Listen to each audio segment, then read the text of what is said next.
dari Muaz disampaikan bahawa orang yang mengaji itu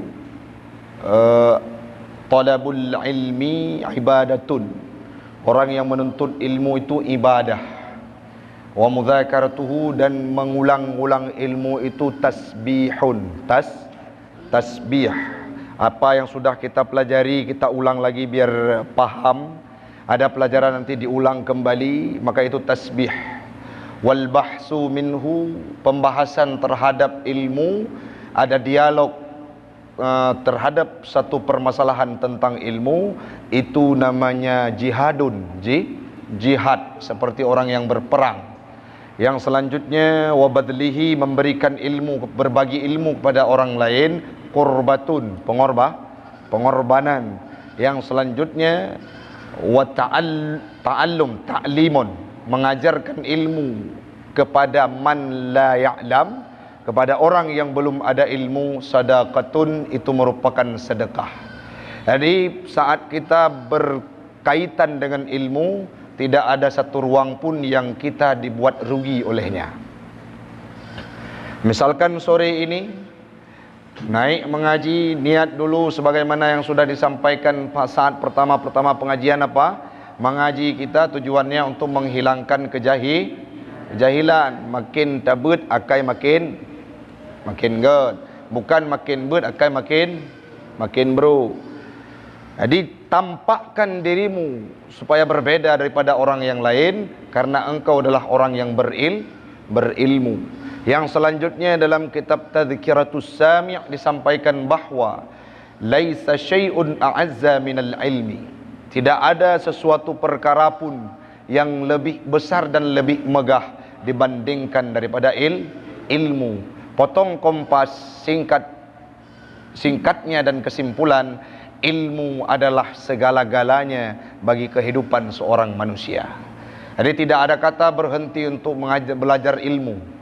Saat ada pengajian, duduk yang bagus, dengarkan. Yang ingin dicatat-catat, jangan ada yang gambar boneka, jangan ada yang lukis foto cewek Radit, jangan. Jangan lukis foto Dek Maimunah, jangan. Fokus kepada pendidikan yang diberikan. Yang selanjutnya, proses seseorang bisa menerima ilmu, faktor utamanya adalah takzim kepada guru. Oh Abi, bagaimana konsekuensi kalau ada orang yang mengejek guru, lebih-lebih Abi? Apa jawabnya? Metuah. Bagus. Kalau ada orang yang caci gurunya, itu anak yang hebat, kan? Sebelum Abi baca Sirah Nabawiyah, ada sebuah kisah dulu tahun 2016 di sebuah daerah di Indonesia. Abi tidak sebutkan namanya. Seorang preman, anak-anak begal, geng motor, belajar dalam ruang kelas, ikut pelajaran gurunya, pelajaran PPKN atau kewarganegaraan. Dia orang geng motor, masuk kelas selalu tidur Hilman. Ini orang dalam cerita, bukan Hilman maksudnya. Selalu tidur. Tidurnya bagaimana? Tidur ngences ngorok, karena malam masih palak-palak orang rampok. Apa yang terjadi? Dibangunkan sama bapak, nama guru ini katakanlah Pak Budi. Dibangunkan sama Pak Budi, bukan ayahnya si Yanis, bukan. Dibangunkan oleh guru tersebut. Guru itu baru nikah 3 bulan, hamil istrinya 2 bulan. Nikah 3 bulan, hamil 2 bulan. Itu wajar. Yang tidak wajar, nikah 3 bulan, hamil 5 bulan. Itu tidak wajar. Sudah hamil istrinya 2 bulan, senang. Dibangun, tiba-tiba datang Pak Budi ke sekolah, diajarkan, dibangunkan anak yang begal tadi. Oh, beda Haikal. Contoh. Beda. Oh, beda dengar pelajaran lu. Dengar but. Oh, Ron Reman nak pukul-pukul long, hantu tolong tu. Kelihaikan sih. Lompi hana apa nala kan? Tidak boleh tidur saat jam pelajaran saya. Tegas sedikit. Tiba-tiba marah geng motor tadi. Tidak bisa dia mengeluarkan jurus ampuhnya karena di ruang lingkup sekolah. Pulang ke rumah, belum sampai ke rumah, setiba pulang sekolah, lonceng berbunyi, dia tunggu Pak Budi di persimpangan jalan. Katakanlah di simpang Rancung itu, yang tempat sepi lah. Dia ajak kawan-kawannya lain, bro, yang dari berbagai tempat, bantu aku, ada guru ni nyeleneh satu. Bro, takai gureo. Gure gapu golong tengah-tengah malai dengan ngani nang lain. Tak roi babah lo. Apa yang terjadi? Pak Budi kejak dengan Honda Supra. Contoh Honda Supra. Honda ayahnya Bang Demi, Akidemi. Bawa dia pergi santai, beliau ingin pulang jumpa dengan istrinya yang sedang hamil. Apa yang terjadi? Pas di persimpangan jalan, dilempar pakai batu. Jatuh Pak Budi, ditendang pakai kaki di kepalanya, dikeroyok rame-rame. Keluar darah, terbentur kepalanya dengan batu yang besar, akhirnya pingsan tidak sadarkan diri. Dilarikan ke rumah sakit oleh penduduk setempat.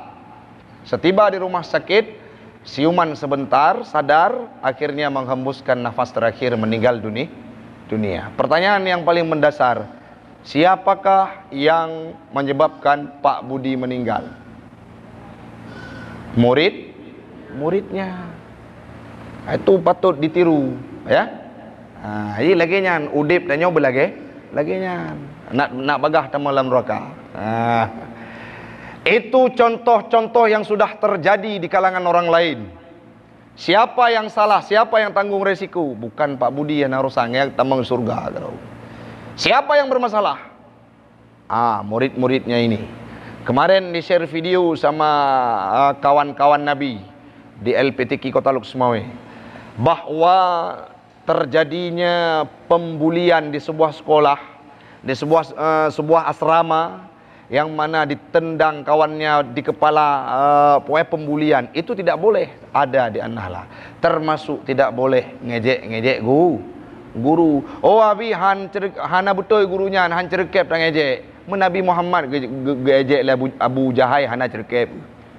Nabi Muhammad diejek oleh Abu Lahab nak cerkep. Abu Jahal mengejek Nabi Muhammad, Abu Jahai nak mati naik tak gelantu. Hana.